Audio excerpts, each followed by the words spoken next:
ಸಾಧಿಸುವ ಕಿಚ್ಚು ನಿಮ್ಮಲ್ಲಿ ಸದಾ ಜಾಗೃತವಾಗಿದ್ದರೆ ನಿಮ್ಮ ಯಶಸ್ಸಿಗೆ ಕಡಿವಾಣ ಹಾಕುವವರು ಯಾರೂ ಇರಲು ಸಾಧ್ಯವಿಲ್ಲ. ಗೆಲ್ಲುವ ಉತ್ಸಾಹ ಹಾಗೂ ಗೆಲ್ಲಬೇಕೆಂಬ ಕಿಚ್ಚನ್ನು ಸದಾ ಎಚ್ಚರವಾಗಿಟ್ಟುಕೊಳ್ಳಿ. ಆಗ ಅವಕಾಶಗಳ ಹಲವಾರು ಹಾದಿಗಳು ನಿಮ್ಮ ಮುಂದೆ ತೆರೆದುಕೊಳ್ಳುತ್ತವೆ. ಹಾಯ್ ಫ್ರೆಂಡ್ಸ್, ನಾನು ಯೋಗೇಶ್, ನಿಮ್ಮ ಲೆಕ್ಕದ ಮೇಸ್ಟ್ರು. ಸೊ ಲಾಸ್ಟ್ ಕ್ಲಾಸಲ್ಲಿ ಫಂಕ್ಷನ್ಸ್ ಬಗ್ಗೆ ಮಾತಾಡ್ತಿದ್ವಿ. Types of functions, algebraic, transcendental functions ಎಲ್ಲ ನೋಡಿದ್ವಿ. ಆಲ್ಜಿಬ್ರಾಯಿಕ್ ಒಳಗಡೆ ಯಾವ್ಯಾವ ಫಂಕ್ಷನ್ಸ್ ನೆನಪಿದ್ಯಾ? Polynomial functions, rational functions, piecewise function. Piecewise functions ಒಳಗಡೆ 4 ಫಂಕ್ಷನ್ಸ್ ಹೇಳಿದ್ದೆ. ಮಾಡ್ಯುಲಸ್, ಗ್ರೇಟೆಸ್ಟ್ ಇಂಟಿಜರ್, ಸಿಗ್ನಮ್, ಜೊತೆಗೆ ಇನ್ನೊಂದು ಯಾವ್ದು ಹೇಳಿದ್ದೆ ನೆನಪಿದ್ಯಾ? ಹೌದಾ? Fractional part function. ಸೊ ನೋಡೋಣ. ಹಾಗಾದ್ರೆ ಅವ್ 4 ಫಂಕ್ಷನ್ಸ್ ಬಗ್ಗೆ ನೆನ್ನೆ ಮಾತಾಡಿರಲಿಲ್ಲ, ನೆಕ್ಸ್ಟ್ ಕ್ಲಾಸಲ್ಲಿ ನೋಡೋಣ ಅಂತ ಹೇಳಿದ್ದೆ. ಸೊ ಈಗ ಆ 4 functions and some algebraic functions ಹೇಗಿರುತ್ತೆ, ಗ್ರಾಫ್ಸ್ ಹೇಗಿರುತ್ತೆ, ಹೇಗೆ ಬಿಹೇವ್ ಮಾಡುತ್ತೆ ನೋಡ್ಬೇಡೋಣ. ಓಕೆನಾ? ಸೊ ಅದರಲ್ಲಿ ಈಗ ಈಸಿಯಾಗಿ ಸಮ್ ಇಮೇಜಸ್ ಅಂದ್ರೆ ಕೆಲವು ಚಿತ್ರಗಳನ್ನ ತಗೊಂಡು ಗ್ರಾಫ್ ಎಕ್ಸ್ಪ್ಲೈನ್ ಮಾಡುವಂತ ಕೆಲಸ ಮಾಡಿದ್ದೀನಿ. ಸೊ ನೋಡೋಣ, ಆದಷ್ಟು ಈಸಿಯಾಗಿ ಅರ್ಥ ಮಾಡಿಸೋ ಪ್ರಯತ್ನ ಮಾಡ್ತೀನಿ. ಸೊ ನೋಡ್ಬಿಡ್ರಿ ಹಾಗಾದ್ರೆ. ಸೊ ಈಗ ನನ್ನ ಹತ್ರ ಸಮ್ ಹಸುಗಳಿದಾವೆ. ಇದಂದ್ರೆ ಹೆಂಗೆ ಅಂದ್ರೆ ಗಣಿತದ ಹಸುಗಳಿದಾವೆ. ಏನದ್ರದ್ದು ಕೆಲಸ ನೋಡೋಣ. ಸೊ ಫಸ್ಟ್ ಒನ್ ಇಲ್ಲಿದೆ ನನ್ನ ಹತ್ರ, ಮಾಡ್ಯುಲಸ್ ಫಂಕ್ಷನ್. ಯಾಕೆ ಇದನ್ನ ಇಟ್ಕೊಂಡಿದ್ದೀನಿ? ಇಲ್ಲಿ ನಿಮ್ಗೆ ಯಾವುದೋ ಒಂದು ಇಮೇಜ್ ಕಾಣಿಸ್ತಾ ಇದೆ ಸ್ಕ್ರೀನ್ ಮೇಲೆ. ಏನದು? ಯಾವುದೋ ಒಂದು ಫೋಟೋ ಕಾಣಿಸ್ತಾ ಇದೆ, ಯಾವುದೋ ಒಂದು ಹಸು ಕಾಣಿಸ್ತಾ ಇದೆ. ಇದು ಏನ್ ಹೇಳುತ್ತೆ ಅಂದ್ರೆ graph of modulus function denote ಮಾಡುತ್ತೆ ಈ ಹಸು. ಹೇಗೆ ಸರ್? ಸಿಂಪಲ್. ಆ ಫಂಕ್ಷನ್ ಅಲ್ಲಿ ಅದು ಹೇಗಿದೆ, ಅದ್ರ ಕೊಂಬು ನೋಡಿ. ಅದ್ರ ಕೊಂಬು ಯಾವ ಶೇಪ್ ಅಲ್ಲಿ ಇದೆ, ಆ ಶೇಪ್ ಅಲ್ಲೇ ಮಾಡ್ಯುಲಸ್ ಫಂಕ್ಷನ್ಸ್ ಗ್ರಾಫ್ ಇರುತ್ತೆ. ಫಸ್ಟ್ ಅದಕ್ಕಿಂತ ಮುಂಚೆ ಮಾಡ್ಯುಲಸ್ ಫಂಕ್ಷನ್ ಏನು, ಹಾಗಂದ್ರೆ ಏನು ಡಿಫೈನ್ ಮಾಡಬೇಡ. ಆ ಫಂಕ್ಷನ್ ಎಫ್, ಮಾಡ್ಯುಲಸ್ ಫಂಕ್ಷನ್ ಅಂದ್ರೆ ಏನಂದ್ರೆ ಡೆಫಿನೇಷನ್ ನೋಡಿ. a function f from a to b defined by f of x equals to mod x or f of x is equal to mod x ನ ಎರಡು ತರ ಬರೀತೀವಿ. mod x ಅಂದ್ರೆ it is always an absolute value. mod x value ನ absolute value ಅಂತ ಕರಿತೀವಿ. ಅಂದ್ರೆ negative numbers, ಋಣಾತ್ಮಕ ಸಂಖ್ಯೆಗಳಿಗೂ ಕೂಡ ಮಾಡ್ಯುಲಸ್ ಫಂಕ್ಷನ್ ಏನಾಗಿರುತ್ತೆ ಅಂದ್ರೆ ಧನಾತ್ಮಕವಾಗಿರುತ್ತೆ. ಅಂದ್ರೆ for negative values of x also value of function is positive only. ಅದೇಗೆ ಅಂದ್ರೆ ಇಲ್ಲಿದೆ ನೋಡ್ರಿ. So x greater than or is equal to 0 ಇದ್ದಾಗ f of x mod x ಏನಾಗಿರುತ್ತೆ ಅಂದ್ರೆ ಎಕ್ಸ್ ಲೆಸ್ ದೆನ್ 0 ಇದ್ದಾಗ ಮಾಡ್ ಎಕ್ಸ್ ಏನಾಗಿರುತ್ತೆ ಅಂದ್ರೆ ಮೈನಸ್ ಎಕ್ಸ್. ನೀವು ಇದನ್ನೆಲ್ಲ ಆಲ್ರೆಡಿ ಫಸ್ಟ್ ಇಯರ್ ಅಲ್ಲಿ ಓದ್ಬಿಟ್ಟಿದ್ದೀರಾ. ಸೇಮ್ ಅಲ್ಲೂ ಚಾಪ್ಟರ್ ಇದೆ, ರಿಲೇಷನ್ ಅಂಡ್ ಫಂಕ್ಷನ್ಸ್, ಅಲ್ಲಿ ಓದಿದ್ದೀರಾ. ಸೊ ಇದು modulus function definition. Defined by f of x is equal to mod x or f of x is equal to minus x if x less than 0 and plus x if x greater than or is equal to 0 is called modulus function. ಇದನ್ನ modulus function ಅಂತ ಕರಿತೀವಿ. ಓಕೆನಾ? So ಇದನ್ನ modulus function ಅಂತ ಕರಿತೀವಿ. ಹೆಂಗೆ ಅಂದ್ರೆ ನೋಡಿ, ಫಸ್ಟ್ ಎಫ್ ಆಫ್ 1 ನೋಡೋಣ. What is f of 1? F of 1 ಅಂದ್ರೆ mod 1 ವ್ಯಾಲ್ಯೂ 1 ಇರುತ್ತೆ. ಇದು ಈ ಕಡೆ ಇದಕ್ಕೆ ಇಲ್ಲಿ ಬರ್ದಿದ್ದೀನಲ್ಲ, ಇದ್ರ ಮೀನಿಂಗ್ ನಾನು ಹೀಗೆ ಹೇಳಿದೆ. ಅದೇ ತರ ಈಗ ರೈಟ್ ಸೈಡ್ ಅಲ್ಲಿ ಅದ್ರ ಪಕ್ಕ ಇನ್ನೂ ಒಂದು ಫಂಕ್ಷನ್ ಇದೆ. ಅದೇನ್ ಹೇಳುತ್ತೆ ನೋಡೋಣ. ಇಲ್ಲಿ ಎಫ್ ಆಫ್ 1 ಬೇಕು. 1 ಅಂದ್ರೆ 1 is greater than 0. 1 greater than 0 ಅಂದ್ರೆ 0 ಗಿನ್ನ ಜಾಸ್ತಿ ಇದೆ. ಇಲ್ಲಿ 0 ಗಿನ್ನ ಜಾಸ್ತಿ ಇರೋ ಕಂಡೀಷನ್ ಯಾವುದು? ಇಲ್ಲಿದೆ ನೋಡಿ, ಇಲ್ಲಿ ಇದು 0 ಗಿನ್ನ ಜಾಸ್ತಿ ಇರೋ ಕಂಡೀಷನ್. ಹಾಗಾದ್ರೆ ಕರೆಸ್ಪಾಂಡಿಂಗ್ ಫಂಕ್ಷನ್ ಏನಾಗಿರುತ್ತೆ? ಎಕ್ಸ್. ಸೊ ಎಕ್ಸ್ ಜಾಗದಲ್ಲಿ ನಾನು ಏನ್ ಕೊಡಬೇಕು? 1. ಗೊತ್ತಾಯ್ತಾ? F of 1. ಅದೇ ತರ ಎಫ್ ಆಫ್ 2 ಏನಿರುತ್ತೆ? ಎಫ್ ಆಫ್ 2 ಹಾಗೆ ಏನಾದ್ರೂ ವ್ಯಾಲ್ಯೂ ಗ್ರೇಟರ್ ದ್ಯಾನ್ 0 ಹಂಗಂದ್ಮೇಲೆ ಎಫ್ ಆಫ್ 2 ಇಸ್ 2 ಇರುತ್ತೆ. What about f of -1? F of -1 ಏನಾಗುತ್ತೆ? -1 ಎಕ್ಸ್ ವ್ಯಾಲ್ಯೂ ಇಲ್ಲಿ -1 ಅಂದ್ರೆ -1 ಲೆಸ್ ದ್ಯಾನ್ 0 ಇದ್ರೆ ಇದು ಫಂಕ್ಷನ್ ಯಾವುದು? ಮೈನಸ್ ಎಕ್ಸ್ ಅನ್ನೋದು ಫಂಕ್ಷನ್. ಈ ಮೈನಸ್ ಎಕ್ಸ್ ಅನ್ನೋದು ಫಂಕ್ಷನ್. ಸೊ ಹಾಗಾದ್ರೆ ಇಲ್ಲಿ ಮೈನಸ್ ಎಕ್ಸ್ ಜಾಗದಲ್ಲಿ ನಾನು ಏನ್ ಕೊಟ್ಟಿದ್ದೆ? -1. ಅದನ್ನ ಸಬ್ಸ್ಟಿಟ್ಯೂಟ್ ಮಾಡ್ತೀನಿ. ಸೊ ಮೈನಸ್ ಇಂಟು ಮೈನಸ್ ಏನಾಯ್ತು? +1. ಅರ್ರೇ ಫಾರ್ ನೆಗೆಟಿವ್ ವ್ಯಾಲ್ಯೂಸ್ ಆಲ್ಸೋ ಅದ್ರ ವ್ಯಾಲ್ಯೂ ಏನಾಗ್ತಾ ಇದೆ? +1. ಈಗ ಈ ಕಡೆ ಇದ್ರಲ್ಲಿ ಬರೆಯೋಣ. ಎಫ್ ಆಫ್ -1 ಅಂದ್ರೆ mod -1. What is mod -1? mod -1 is +1 only. mod -1 ಅಂದ್ರೆ ನೆಗೆಟಿವ್ ವ್ಯಾಲ್ಯೂಸ್ ಇದ್ರು ಮಾಡ್ ಒಳಗಡೆ ಹೋದಾಗ ಅದೇನಾಗುತ್ತೆ? ಪಾಸಿಟಿವ್ ಆಗುತ್ತೆ. ಅದೇ ತರ what is f of -2? F of -2 is mod of -2 ಅಂದ್ರೆ it is +2. So modulus function ಅಂದ್ರೆ ಗೊತ್ತಿರಲಿ, ನೆಗೆಟಿವ್ ವ್ಯಾಲ್ಯೂಸ್ಗೂ ಕೂಡ ಅದ್ರ ವ್ಯಾಲ್ಯೂ ಏನಾಗಿರುತ್ತೆ? ಪಾಸಿಟಿವೇ ಆಗಿರುತ್ತೆ. ಸೊ ಇದು ಮಾಡ್ಯುಲಸ್ ಫಂಕ್ಷನ್ಸ್ ಮೀನಿಂಗ್. ಸೊ ಈಗ ಗ್ರಾಫ್ ಹೆಂಗಿರುತ್ತೆ ನೋಡ್ಬಿಡೋಣ. ಸೊ ಈಗ ಅದೇ ಕೌನ ಇಟ್ಕೊಂಡು ನಾನು ಇವಾಗ ಗ್ರಾಫ್ ಡಿಫೈನ್ ಮಾಡ್ತೀನಿ. ಗ್ರಾಫ್ ಹೇಗಿರುತ್ತೆ ಒಂದ್ಸಲ ನೋಡಿ. ಓಕೆ, ಸೊ ಈಗ ಗ್ರಾಫ್ ಡ್ರಾ ಮಾಡ್ತೀನಿ. First x axis y axis ಇಟ್ಕೊಂಡ್ಬಿಡೋಣ. ಸೊ ಇಲ್ಲಿ ನೋಡಿ, ಇಲ್ಲೇ ಬರಿತೀನಿ ಈ ಹಸು ಮೇಲೆನೆ, ಇದನ್ನ ಎಕ್ಸ್ ಆಕ್ಸಿಸ್ ಅನ್ಕೊಳ್ಳೋಣ, ಇದನ್ನ ವೈ ಆಕ್ಸಿಸ್ ಅನ್ಕೊಳ್ಳೋಣ. ಸೊ ಮಾಡ್ಯುಲಸ್ ಗ್ರಾಫ್ ಹೇಗಿರುತ್ತೆ ಅಂದ್ರೆ ಹೀಗಿರುತ್ತೆ, ಗೊತ್ತಾಯ್ತಾ? So this is the graph of modulus function. Modulus function graph ಹೇಗಿರುತ್ತೆ ಅಂದ್ರೆ ಈ ಶೇಪಲ್ಲಿ ಇರುತ್ತೆ. ಕ್ಲಿಯರಾ? ಸೊ ಅದನ್ನೇ ಈಗ ಇಲ್ಲಿ ಬರಿತಾ ಇದ್ದೀನಿ, ಗ್ರಾಫ್ ಮಾಡ್ಯುಲಸ್ ಫಂಕ್ಷನ್. ಸೊ ಹೀಗಿರುತ್ತೆ ಇಲ್ಲಿ.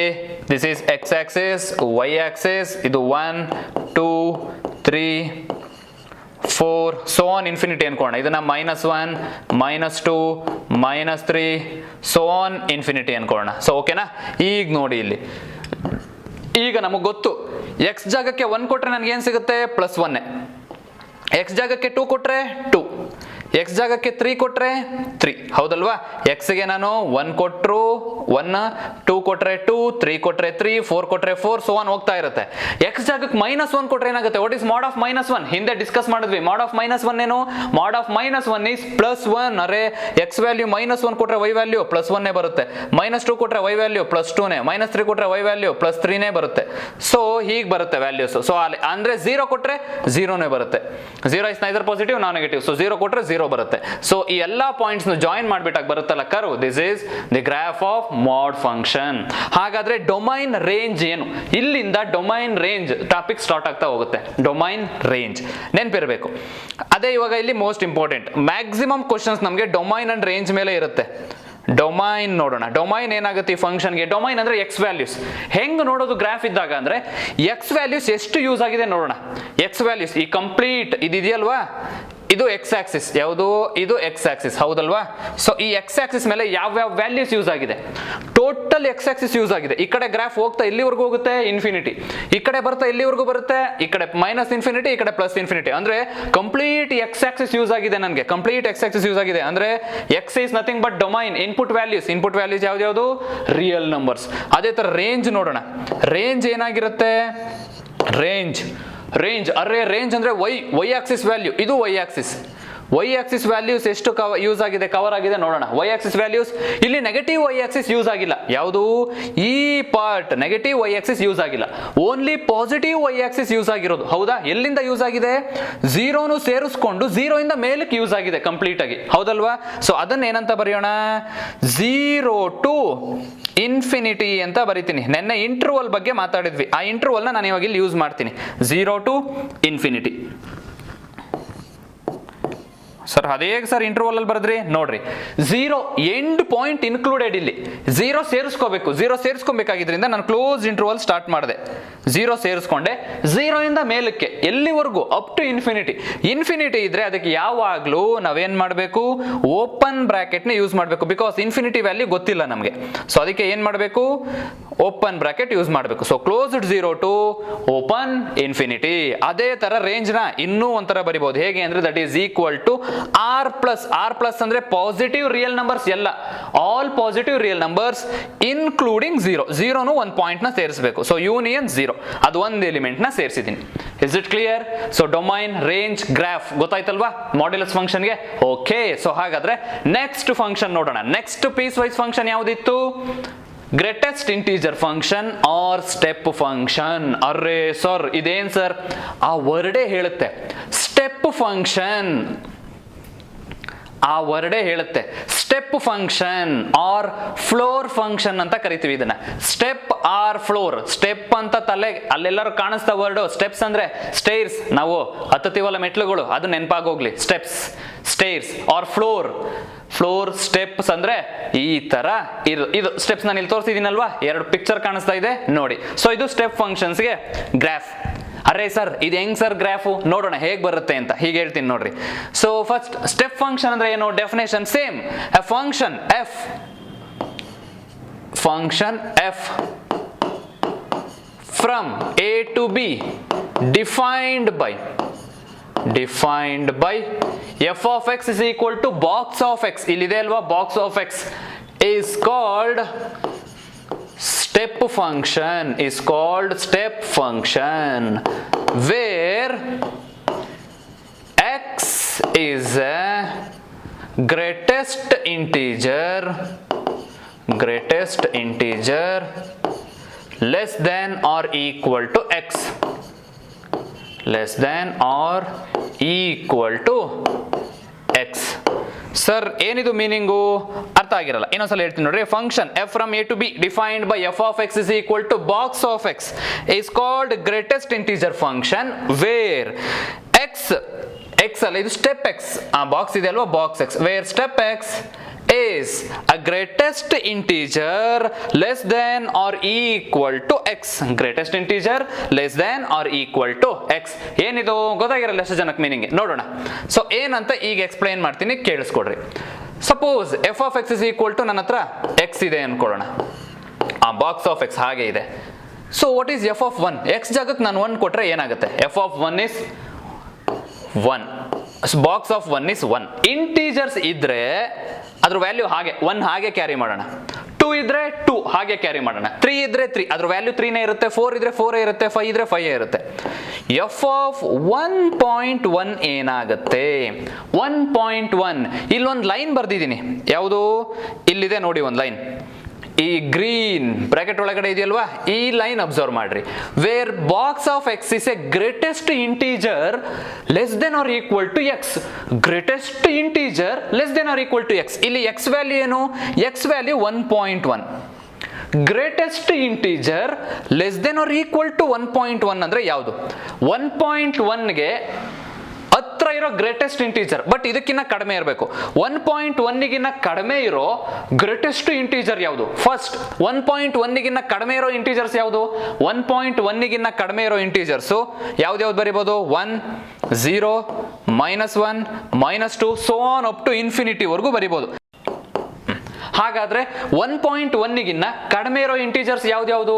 1.1ಗಿನ್ನ ಕಡಿಮೆ ಇರೋ ಇಂಟೀಜರ್ಸ್ ಬರಿಬಹುದು ಯಾವ್ದಂದ್ರೆ 1 ಅನ್ನೋದು 1.1ಗಿನ್ನ ಕಡಿಮೆ, ಅದು ಒಂದು ಇಂಟೀಜರ್. 0 ಅನ್ನೋದು 1.1ಗಿನ್ನ ಕಡಿಮೆ, ಅದು ಇಂಟೀಜರ್. -1 ಅದೇ ತರ, -2 ನೆಕ್ಸ್ಟ್ -3 ಸೋ ಆನ್ --ಇನ್ಫಿನಿಟಿ ವರೆಗೂ ಬರಿಬಹುದು.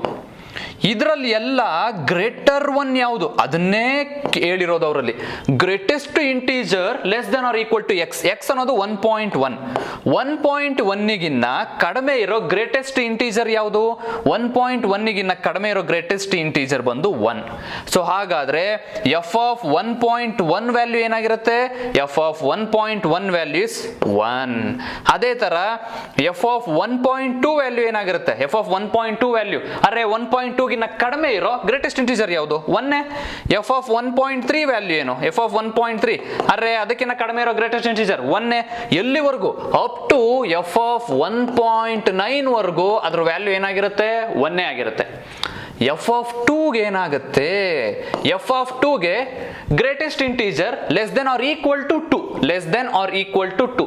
2ಗಿನ್ನ ಕಡಿಮೆ ಇರೋ ಗ್ರೇಟೆಸ್ಟ್ ಇಂಟೀಜರ್, 2ಗೆ ಕಡಿಮೆ ಇರೋ ಅಥವಾ ಈಕ್ವಲ್ ಇರೋ ಗ್ರೇಟೆಸ್ಟ್ ಇಂಟೀಜರ್ ಬಂದು 2. ಸೊ ಎಫ್ ಆಫ್ 2 ವ್ಯಾಲ್ಯೂ ಏನಾಗುತ್ತೆ? 2 ಆಗುತ್ತೆ.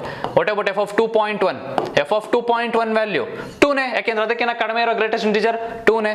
ಸೊ ಎಫ್ ಆಫ್ 2.2 2ನೇ. ಎಲ್ಲಿವರೆಗೂ? ಎಫ್ ಆಫ್ 2.9 ವರೆಗೂ ಅದ್ರ ವ್ಯಾಲ್ಯೂ ಏನಾಗಿರುತ್ತೆ? 2ನೇ. ತಿರ್ಗಾ f of 3 value, f of 3 value is 3. F of 3.1 up to f of 3.9 ವರೆಗೂ ಅದ್ರ ವ್ಯಾಲ್ಯೂ ಏನಾಗಿರುತ್ತೆ? 3ನೇ. ನೆಕ್ಸ್ಟ್ ಎಫ್ ಆಫ್ 4ಗೆ 4 ಜಂಪ್ ಆಗೋಗುತ್ತೆ. ಈಗ ಅದನ್ನ ಗ್ರಾಫ್ ಅಲ್ಲಿ ಡಿನೋಟ್ ಮಾಡೋಣ. ಗ್ರಾಫ್ ಅಲ್ಲಿ ಹೆಂಗ್ ಮಾಡೋದು? ಇಲ್ಲಿದೆ, ಇಲ್ಲಿ ನೋಡ್ರಿ, ಇಲ್ಲಿ ಸ್ಟೇರ್ಸ್ ಬರ್ದಿದ್ದೀನಲ್ವಾ, ಅದನ್ನೇ ನೋಡ್ರಿ. ನಾನೇನ್ ಮಾಡ್ತೀನಿ, ಫಸ್ಟ್ ಅಲ್ಲೊಂದು ಎಲ್ಲೋ ಒಂದು ಆಕ್ಸಿಸ್ ಹೇಳ್ಕೊಳ್ತೀನಿ, ಇಲ್ಲೇ ಹೀಗೊಂದು ಡ್ರಾ ಮಾಡ್ತೀನಿ ಅಂತ ಅನ್ಕೊಳ್ಳೋಣ. ಓಕೆಯಾ? ಸೊ ಈಗ ಇಲ್ಲಿ ಸುಮ್ಮನೆ ಆಕ್ಸಿಸ್ ಡ್ರಾ ಮಾಡ್ಕೊಂಡಿದ್ದೀನಿ, ನಾನು ಗ್ರಾಫ್ ಬರೀತೀನಿ. ಇಲ್ಲಿ ನಿಮಗೆ ಗೊತ್ತಿರಲಿ ಗ್ರಾಫ್ ಹೇಗಿರುತ್ತೆ ಅನ್ನೋದಕ್ಕೋಸ್ಕರ ಸುಮ್ಮನೆ ಈ ಪಿಕ್ಟೋರಿಯಲ್ ರೆಪ್ರೆಸೆಂಟೇಷನ್. ಸೊ ನೋಡ್ಕೊಡ್ರಿ, ಈಗ 0 ಎಫ್ ಆಫ್ 0 ಬಗ್ಗೆ ಮಾತಾಡಿಲ್ಲ ಅಲ್ಲಿ. ಓಕೆ, ಎಫ್ ಆಫ್ 0 ಇದ್ದಾಗ ವ್ಯಾಲ್ಯೂ ಏನಾಗಿರುತ್ತೆ? ಎಫ್ ಆಫ್ 0 ಇದ್ದಾಗ 0ನೇ. ಎಫ್ ಆಫ್ 0.1 ಇದ್ದಾಗಲೂ 0ನೇ. ಅಪ್ ಟು ಎಲ್ಲಿವರೆಗೂ? 0.9 ವರೆಗೂ ಅದ್ರ ವ್ಯಾಲ್ಯೂ ಏನಾಗಿರುತ್ತೆ? 0ನೇ. ಯಾಕೆಂದ್ರೆ greatest integer less than or equal to 0.1, 0.2, 0.3, 0 only. ಅದೇ ತರ what about f of -0.1? F of -0.1 ಅದಕ್ಕಿಂತ ಕಡಿಮೆ ಇರೋ ಗ್ರೇಟೆಸ್ಟ್ ಇಂಟೀಜರ್ ಯಾವುದು? -1. What is f of -0.2? -0.2 ಏನಾಗುತ್ತೆ? -1. ಅಪ್ ಟು ಎಫ್ ಆಫ್ -0.9 ವರೆಗೂ -1. ನೆಕ್ಸ್ಟ್ ಹಾಗೆ ಚೇಂಜ್ ಆಗ್ತಾ ಹೋಗುತ್ತೆ. ಸೊ ಹಾಗಾದ್ರೆ ಗ್ರಾಫ್ ಡ್ರಾ ಮಾಡಿಬಿಡೋಣ. ಇದಕ್ಕೆ ಗ್ರಾಫ್ ಡ್ರಾ ಮಾಡಿಬಿಟ್ಟು ರೆಪ್ರೆಸೆಂಟ್ ಮಾಡ್ತೀನಿ ನೋಡಿ. ಹಾಗಾದ್ರೆ ಗ್ರಾಫಲ್ಲಿ ಹೇಗಿರುತ್ತೆ, ಹೇಗೆ ಬರುತ್ತೆ ಗ್ರಾಫ್ ಗ್ರೇಟೆಸ್ಟ್ ಇಂಟಿಜರ್ ಫಂಕ್ಷನ್ಗೆ ನೋಡೋಣ. ಫಸ್ಟ್ ಇಲ್ಲಿ x axis y axis coordinate axis ತಗೊಂಡಿದ್ದೀನಿ. ಸೊ ಈ ಪಾಯಿಂಟ್ನ 0 ಅನ್ಕೋಣ. ಇದು 1, ಇದು 2, ಇದು 3, ಇದು 4, ಸೊ ಆನ್. ಈ ಕಡೆ ಇದೆ ಎಕ್ಸ್ ಆಕ್ಸಿಸ್, ಈ ಕಡೆಗೂ ಅಷ್ಟೇ. ಇದು -1, ಇದು -2, ಇದು -3, ಇದು -4, ಇಲ್ಲಿ 1, 2, 3, 4. ಈ ಕೆಳಗಡೆ -1, -2, -3, -4 ಅನ್ಕೋಣ. ಓಕೆನಾ? ಸೊ ಇದು ವೈ ಆಕ್ಸಿಸ್, ಇದನ್ನ ವೈ ಆಕ್ಸಿಸ್ ಅನ್ಕೋಣ. ಈಗ ನೋಡೋಣ. ಸೊ ನಮಗೆ ಗೊತ್ತು, ಆಲ್ರೆಡಿ ಹಿಂದೆ ಬರ್ದಿದ್ದೆ. What is f of 0? F of 0 value 0ನೇ, ಇಲ್ಲೇ ಬರುತ್ತೆ. ಎಫ್ ಆಫ್ 0.1 0ನೇ, 0.2 ಎಕ್ಸ್ ವ್ಯಾಲ್ಯೂಸ್ ಜಾಸ್ತಿ ಹೋಗ್ತಾ ಹೋಗೋಣ. ಇಲ್ಲಿವರೆಗೂ ಅಪ್ ಟು ಎಫ್ ಆಫ್ 0.9 ವರೆಗೂ ಆ ಫಂಕ್ಷನ್ ವ್ಯಾಲ್ಯೂ ಏನಾಗಿತ್ತು? 0ನೇ. ಎಫ್ ಆಫ್ 1 ಏನು? ಎಫ್ ಆಫ್ 1 ಇದ್ದಾಗ 1 ಅರೆ 1 ಇದ್ದಾಗ 1ಗೆ ಜಂಪ್ ಆಗೋಯ್ತು, ಇಲ್ಲಿಗೆ ಬರುತ್ತೆ. ಮತ್ತೆ ಎಫ್ ಆಫ್ 1.1, 1.2, 1.3, 1.4 ಅಪ್ ಟು 1.9 ವರೆಗೂ functional value greatest integer function value ಏನಾಗಿರುತ್ತೆ? 1 ಇರುತ್ತೆ. ಸಡನ್ ಆಗಿ ಎಫ್ ಆಫ್ 2 ಆದಾಗ ಏನಾಗುತ್ತೆ? 2ಗೆ ಜಂಪ್ ಆಗ್ಬಿಡುತ್ತೆ, ಇಲ್ಲಿಗೆ ಬರುತ್ತೆ. ಮತ್ತೆ 2.1, 2.3 ಅಪ್ ಟು 2.9 ವರೆಗೂ 2 ನಲ್ಲೇ ಇರುತ್ತೆ. 3ಗೆ ಬಂದಾಗ ಎಲ್ಲಿರುತ್ತೆ? 3ಗೆ ಜಂಪ್ ಆಗ್ಬಿಡುತ್ತೆ. ಸೊ ಹೀಗೆ ಬರುತ್ತೆ ಅದ್ರ ಗ್ರಾಫ್. ಸೊ ಇಲ್ಲೆಲ್ಲ ಒಂದು ಓಪನ್ ಬಾಲ್ ಹಾಕೊಳ್ಳೋಣ. ಯಾಕೆ ಓಪನ್ ಬಾಲ್ ಅಂದ್ರೆ 2 ಅಲ್ಲಿಲ್ಲ, 2 ಇಂದ ಜಂಪ್ ಆಗ್ಬಿಟ್ಟಿರುತ್ತೆ. ಅದು ಎಲ್ಲಿಗೆ? ಮೇಲ್ಗಡೆಗೆ ಜಂಪ್ ಆಗ್ಬಿಟ್ಟಿರುತ್ತೆ. ಆ ಪಾಯಿಂಟ್ ಅಲ್ಲಿ ಇಂಟೀಜರ್ ಪಾಯಿಂಟ್ ಅಲ್ಲಿ ಜಂಪ್ ಆಗ್ಬಿಟ್ಟಿರುತ್ತೆ. ಸೊ ಹೀಗಿರುತ್ತೆ. ಅದೇ ತರ ರಿವರ್ಸ್ ಆರ್ಡರ್ ಅಲ್ಲಿ ಬರೆದ್ರೆ ಹೀಗೆ ಬರುತ್ತೆ. ಸೊ ಗೊತ್ತಾಯ್ತಾ? This is the graph of greatest integer function. So ಗೊತ್ತಾಯ್ತಾ? ಹೀಗಿರುತ್ತೆ ಗ್ರೇಟೆಸ್ಟ್ ಇಂಟಿಜರ್ ಫಂಕ್ಷನ್. ಇಲ್ಲೂ ಅಷ್ಟೇ. ಇಲ್ಲಿ ನೋಡ್ರಿ, ಇದು ಒಂದು, ನೆಕ್ಸ್ಟ್ ಇದು ಒಂದು, ಇದು ಒಂದು, ಇಲ್ಲೊಂದು, ಅದೇ ತರ ರಿವರ್ಸ್ ಆರ್ಡರ್ ಅಲ್ಲಿ ಇಲ್ಲೊಂದು, ಇಲ್ಲೊಂದು. ಸೊ ಅದಕ್ಕೆ ಇದನ್ನ ಜಸ್ಟ್ ಸುಮ್ಮನೆ ಎಕ್ಸಾಂಪಲ್ ಅಂತ ತಗೊಂಡಿದ್ದು. ಸೊ ಗೊತ್ತಾಯ್ತಾ? ಹೀಗಿರುತ್ತೆ ಫಂಕ್ಷನ್. ಇಲ್ಲಿ ನೋಡಿದ್ರೆ ಗೊತ್ತಾಗುತ್ತೆ ನಿಮ್ಗೆ. ಇನ್ನು ಹೀಗಿದೆ ಅನ್ಕೋಣ. ನಾನೀಗ ಇಲ್ಲಿ ಡಿವೈಡ್ ಮಾಡ್ಕೊಳ್ತೀನಿ ಅನ್ಕೋಣ. ಸೊ ಈಗ ಇದು 1, ಇದು 2, ಇದು 3, ಇದು 4 ಅನ್ಕೋಣ. ಇದು -1, ಇದನ್ನ -2, ಇದನ್ನ -3 ಅನ್ಕೋಣ. ಸೊ ಈಗ ನೋಡೋಣ, 0 ಇಂದ 0.1 ವರೆಗೂ ಅದ್ರ ವ್ಯಾಲ್ಯೂ ಏನಾಗಿರುತ್ತೆ? 0. ನೆಕ್ಸ್ಟ್ 1 to 2 ವರೆಗೂ 1ಗೆ ಜಂಪ್ ಆಗೋಗುತ್ತೆ. ಇದನ್ನ 1 ಅನ್ಕೊಳ್ಳಿ, ಇದನ್ನ 2 ಅನ್ಕೊಳ್ಳಿ, ಇದನ್ನ 3 ಅನ್ಕೊಳ್ಳಿ, ಇದನ್ನ -1, ಇದನ್ನ -2, ಇದನ್ನ -3 ಅನ್ಕೊಳ್ಳೋಣ. ಸೊ ಓಕೆನಾ? ಅದೇ ತರ 2 to 3 ಅದ್ರ ವ್ಯಾಲ್ಯೂ 2ನೇ, 3 to 4 ಅದ್ರ ವ್ಯಾಲ್ಯೂ 3ನೇ. ಸೊ ಹೀಗಿರುತ್ತೆ. ಸೊ ಗೊತ್ತಾಯ್ತಲ್ಲ? This is the graph of greatest integer function. So ಗೊತ್ತಾಯ್ತಾ? ಕ್ಲಿಯರಾ? ಸೊ ನೋಡ್ಲಿಕ್ಕೆ ಯಾವ ತರ ಇರುತ್ತದು? ಎಕ್ಸಾಕ್ಟ್ಲಿ ಸ್ಟೇರ್ಸ್ ತರನೇ ಇರುತ್ತೆ. ಸೊ ಗೊತ್ತಾಯ್ತಲ್ವಾ? ಸೊ ಹೇಗೆ ಅಂದ್ರೆ ಇಲ್ಲಿ ಕಾಣಿಸ್ತಿದೆಯಲ್ಲ ಈಗ ಪಿಕ್ಚರ್ಸ್. ಸೊ ಈ ತರನೇ ಇರುತ್ತೆ. ಗೊತ್ತಾಯ್ತಾ? ಗ್ರಾಫ್ಸ್ ಗ್ರೇಟೆಸ್ಟ್ ಇಂಟಿಜರ್ ಫಂಕ್ಷನ್ಗೆ ಇಲ್ಲಿ ನಾನು ಡ್ರಾ ಮಾಡಿದ್ದೀನಿ. ಗೊತ್ತಾಯ್ತಲ್ವಾ ಗ್ರೇಟೆಸ್ಟ್ ಇಂಟಿಜರ್ ಫಂಕ್ಷನ್ ಅಂದ್ರೆ? ಓಕೆ, ಸಮ್ ಪ್ರಾಪರ್ಟೀಸ್ ನೋಡೋಣ. So okay, so greatest integer function ನಮಗೆ ಗೊತ್ತು, GIF greatest integer function. Greatest integer ಫಂಕ್ಷನ್ದು ಡೊಮೈನ್, ರೇಂಜ್, ಗ್ರಾಫ್ ಹೇಗಿರುತ್ತೆ? ಗ್ರೇಟೆಸ್ಟ್ ಇಂಟಿಜರ್ ಫಂಕ್ಷನ್ಸ್ದು ಡೊಮೈನ್, ರೇಂಜ್, ಗ್ರಾಫ್ ಹೇಗಿರುತ್ತೆ? ಈಗ ತಾನೇ ಡಿಸ್ಕಸ್ ಮಾಡಿದ್ವಿ, ಹೌದಾ? ಸೊ ಅದೇ ತರ ಸಮ್ ಪ್ರಾಪರ್ಟೀಸ್ ನೋಡ್ಬಿಡೋಣ. ಗ್ರೇಟೆಸ್ಟ್ ಇಂಟಿಜರ್ ಫಂಕ್ಷನ್ಸ್ದು ಸಮ್ ಪ್ರಾಪರ್ಟೀಸ್ ನೋಡೋಣ. ಪ್ರಾಪರ್ಟೀಸ್ ಹೇಗಿರುತ್ತೆ ಒಂದ್ಸಲ ನೋಡ್ಬಿಡೋಣ. ಸೊ ಫಸ್ಟ್ ಪ್ರಾಪರ್ಟಿ ಏನ್ ಹೇಳುತ್ತೆ? Greatest integer function of integer ಅಂದ್ರೆ ಇಂಟಿಜರ್ಸ್ ಅಂದ್ರೆ ಯಾವ ನಂಬರ್? 1 2 3 4 5 6 up to infinity. ಇಲ್ಲೇನಾದ್ರೂ ಇಂಟೀಜರ್ ಇದ್ರೆ, ಗ್ರೇಟೆಸ್ಟ್ ಇಂಟೀಜರ್ ಆ ಬಾಕ್ಸ್ ಒಳಗಡೆ ಇಂಟೀಜರ್ ಇದ್ರೆ ಅದ್ರ ವ್ಯಾಲ್ಯೂ ಇಂಟೀಜರ್ ಇರುತ್ತೆ. ಎಕ್ಸಾಂಪಲ್ ನಮಗೆ ಗೊತ್ತು, what is greatest integer function of 1? ಅದು 1ನೇ ಇರುತ್ತೆ. ಗ್ರೇಟೆಸ್ಟ್ ಇಂಟಿಜರ್ ಫಂಕ್ಷನ್ ಆಫ್ 2 2ನೇ ಇರುತ್ತೆ. 3 ಇದ್ರೆ 3ನೇ ಇರುತ್ತೆ. ಅಂದ್ರೆ ಒಳಗಡೆ ಇಂಟೀಜರ್ ಇದ್ರೆ ನಮಗೆ ವ್ಯಾಲ್ಯೂಸ್ ಏನಿರುತ್ತೆ? ಇಂಟೀಜರ್ ಇರುತ್ತೆ. ಅದು ಫಸ್ಟ್ ಪ್ರಾಪರ್ಟಿ. ಅದೇ ತರ ಸೆಕೆಂಡ್ ಒನ್ ನೋಡೋಣ. Second one, so greatest integer function of x plus n where n is an integer ಅನ್ಕೊಳ್ಳೋಣ. ಇದ್ರದ್ದು ವ್ಯಾಲ್ಯೂ ಏನಾಗಿರುತ್ತೆ? greatest integer function of x plus n where n is a integer. ಇದಕ್ಕೊಂದು example ನೋಡೋಣ. ಈಗ ನನ್ನ ಹತ್ರ simple ಆಗಿ ಒಂದು ಎಕ್ಸಾಂಪಲ್ ತಗೋತೀನಿ. ಏನು ನೋಡೋಣ. ಈಗ ಇಲ್ಲಿ 2.1 + 3 ಇತ್ತು ಅನ್ಕೊಳ್ಳೋಣ. 2.1 + 3 ಇತ್ತು ಅನ್ಕೊಳ್ಳೋಣ. ಇದ್ರ ವ್ಯಾಲ್ಯೂ ಏನಾಗುತ್ತೆ ನೋಡ್ಬಿಡೋಣ. 2.1 ಪ್ಲಸ್ 3 ಇದನ್ನ ಸ್ಟೆಪ್ ಆಫ್ 2.1 ಪ್ಲಸ್ 3 ಅಂತ ಬರಿಬೋದಾ? ಯಾಕೆಂದ್ರೆ ಸ್ಟೆಪ್ ಆಫ್ n ಏನಾಗುತ್ತೆ, it is 3 only. What is step of 2.1? ಅರೆ ಸ್ಟೆಪ್ ಆಫ್ 2.1 ಕ್ಯಾ? ಸ್ಟೆಪ್ ಆಫ್ 2.1 ಎಲ್ಲಿಗೆ ಮ್ಯಾಪ್ ಆಗಿರುತ್ತೆ? 2 ಮ್ಯಾಪ್ ಆಗಿರುತ್ತೆ. ಸೊ ಇದ್ರ ವ್ಯಾಲ್ಯೂ 2 ಪ್ಲಸ್ 3 ಎಷ್ಟಾಯ್ತು? 5. ಹೌದಾ? ಅದೇ ತರ ಈ ಕಡೆ ನೋಡೋಣ, ಈ ಬ್ರಾಕೆಟ್ 2.1 ಪ್ಲಸ್ 3 ಅಂದ್ರೆ 5.1 ಆಯ್ತು ಇದು. What is step of 5.1? Step of 5.1 5. ಅರೆ ಸ್ಟೆಪ್ ಆಫ್ 5.1 ಕೂಡ ಏನಾಯ್ತು? 5. ಎರಡು ಈಕ್ವಲ್ಲೇ ಬಂತ. ಈ ಕಡೆದು ಎರಡೂ ಸೇಮ್. ಹಂಗಂದ್ಮೇಲೆ ಈ ಪ್ರಾಪರ್ಟಿ ಟ್ರೂ. ಗೊತ್ತಾಯ್ತಾ? Step of x plus n, where n is an integer ಇದ್ರೆ ಅದನ್ನ ಸ್ಟೆಪ್ x ಪ್ಲಸ್ n ಅಂತ ಬರಿಬಹುದು. ಸೊ ಇದು ಗೊತ್ತಾಯ್ತು ಅನ್ಕೊಳ್ತೀನಿ. ಇದು ರೇಸ್ ಮಾಡ್ತೀನಿ ಎಕ್ಸಾಂಪಲ್. ಸೊ ನೆಕ್ಸ್ಟ್ ಒನ್ ನೋಡೋಣ. ನೆಕ್ಸ್ಟ್ ಸಪೋಸ್ ಏನಾದರೂ ಈ ತರ ಇತ್ತು ಅನ್ಕೊಂಡು, ಯಾವ ತರ? ಈಗ ಸ್ಟೆಪ್ ಫಂಕ್ಷನ್ ಈ ತರ ಇನ್ಈಕ್ವಾಲಿಟಿಲಿ ಇತ್ತು ಅಂತ ಅನ್ಕೊಳ್ಳೋಣ. 1 less than or equal to step x less than or equal to 3 ಇತ್ತು ಅನ್ಕೊಳ್ಳೋಣ. 1 less than or equal to step x less than or equal to 3. ಏನಿದ್ರು ಮೀನಿಂಗ್ ಏನು? ಸ್ಟೆಪ್ ಎಕ್ಸ್ ಅಂದ್ರೆ ನಮಗೆ ಗೊತ್ತು, it is always an integer. Step x is always an integer ಅಂದ್ರೆ 1 ಮತ್ತೆ 3 ಮಧ್ಯ ಇರೋ, ಅಂಡ್ ಜೊತೆಗೆ 1 3 ಇನ್ಕ್ಲೂಡ್ ಆಗಿರ್ಬೇಕು. ಯಾಕಂದ್ರೆ ಇಲ್ಲಿರೋದು ಸ್ಲ್ಯಾಕ್ ಇನ್ಇಕ್ವಾಲಿಟಿ. 1 ಮತ್ತೆ 3 ಇರೋ, 1 ಮತ್ತೆ 3, 1 ಇಂದ ಸ್ಟಾರ್ಟ್ ಆಗಿ 3 ವರೆಗೂ ಇರೋ ಎಲ್ಲಾ ಇಂಟೀಜರ್ಸ್ನು ಬರೀ ಅಂತ ಇದ್ರ ಮೀನಿಂಗ್. ಸೊ ಏನಾಗುತ್ತೆ ಇದ್ರ ವ್ಯಾಲ್ಯೂ? 1 2 3. ಗೊತ್ತಾಯ್ತಾ? 1 ಇಂದ ಈಗ ಸ್ಟೆಪ್ ಆಫ್ ಎಕ್ಸ್ ಅಂದ್ರೆ ಸ್ಟೆಪ್ ಎಕ್ಸ್ 1 ಮತ್ತೆ 3 ಮಧ್ಯೆ ಇರೋ ಇಂಟೀಜರ್ಸ್ ಯಾವ್ದು ಬರೀ ಅಂತ ಇದ್ರ ಮೀನಿಂಗ್. ಸೊ 1 ಮತ್ತೆ 3 ಮಧ್ಯೆ ಇರೋ ಇಂಟೀಜರ್ಸ್ ಇನ್ಕ್ಲೂಡಿಂಗ್ 1 and 3, ಬಿಕಾಸ್ ಇಲ್ಲಿ ಇರೋದು ಸ್ಲ್ಯಾಕ್ ಇನ್ಇಕ್ವಾಲಿಟಿ. ಸೊ ಅದ್ರ ವ್ಯಾಲ್ಯೂ ಏನಾಗುತ್ತೆ? It is 1 2 3. It is always an integer. ಗೊತ್ತಾಯ್ತಾ? Step x is always an integer. So ಗೊತ್ತಾಯ್ತಲ್ಲ ಈ ಪಾಯಿಂಟು. ಸೊ ನೆಕ್ಸ್ಟ್ ಅದೇ ತರ ಒಂದು ಫಾರ್ಮುಲಾ, ಒಂದು ಇಂಪಾರ್ಟೆಂಟ್ ಫಾರ್ಮುಲಾ ನೋಡ್ಬೇಡ. ಯಾವ್ದ್ರ ಮೇಲೆ? ಈ ಗ್ರೇಟೆಸ್ಟ್ ಇಂಟೀಜರ್ ಫಂಕ್ಷನ್ ಮೇಲೆ. ಏನದು ಫಾರ್ಮುಲಾ? ಕ್ರಾಂತಿಕಾರಿ ಫಾರ್ಮುಲಾ ಇದು. ಏನದು? ಬರ್ಕೊಬೇಡ. ಸೊ ಆ ಫಾರ್ಮುಲಾ ಏನು ಬರೀತೀನಿ ನೋಡ್ರಿ. First step of X plus step of X plus 1/n plus step of X plus 2/n plus so on plus step of X plus n minus 1/n. ಈ formal ಏನಾದರೂ ಯಾವುದಾದ್ರೂ ನಿಮಗೆ ಸೀಕ್ವೆನ್ಸ್ ಕಾಣಿದ್ರೆ ಅದ್ರ value ಏನಾಗಿರುತ್ತೆ ಅಂದ್ರೆ it is nothing but step nx. ಇದು ಗೊತ್ತಿರಲಿ, ಇದ್ರ ವ್ಯಾಲ್ಯೂ ಏನಾಗುತ್ತೆ? Step nx. ಸೊ ಗೊತ್ತಾಯ್ತಾ? ಇದೆಲ್ಲರಿಗೂ ಗೊತ್ತಾಯ್ತು ಅನ್ಕೊಳ್ತೀನಿ. ಸೊ ಕ್ಲಿಯರಾ? ಓಕೆ, ಹಾಗಿದ್ರೆ ಮಿಕ್ಕಿದನ್ನ ನೆಕ್ಸ್ಟ್ ಕ್ಲಾಸಲ್ಲಿ ನೋಡೋಣ. ಅಲ್ಲಿವರೆಗೂ ಬಾಯ್, ಟೇಕ್ ಕೇರ್.